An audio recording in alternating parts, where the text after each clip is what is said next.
দিদি টাকাটা ধরো। কি নেবে তুমি? আমাকে উপরওয়ালা দাও। উপরওয়ালা? দাদা দেখ তো কি চাই। এই কি চাস রে? আমি উপরওয়ালা চাই। কি পাগলের মতো কথা বলছি? উপরওয়ালা চাই? নে পয়সা নেই, আর যা এখান থেকে। আঙ্কেল কি চাই মামুনি তোমার? এই টাকা দিয়ে আমাকে উপরওয়ালা দাও।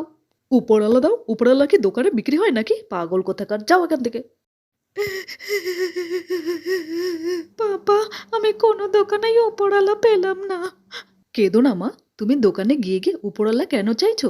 আঙ্কেল, আমার বাবা নেই, মা খুব অসুস্থ।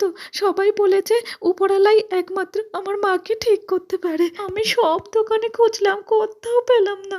মা, উপরওয়ালা তো দোকানে পাওয়া যায় না, উপরওয়ালা সব জায়গায় থাকে। উপরওয়ালা তোমাকে সব সময় দেখছে, আর তুমি চিন্তা করো না মা, তোমার মা ঠিক হয়ে যাবেন। তাই তুমি ঠিক বলছো তো, আমার মা ঠিক হয়ে যাবে? হ্যাঁ মা, তোমার মতো মিষ্টি মেয়েকে উপরওয়ালা কি করে সাজা দেবেন? উপরওয়ালায় বিশ্বাস করলে ইয়েস লেখো, না হলে নো লেখো।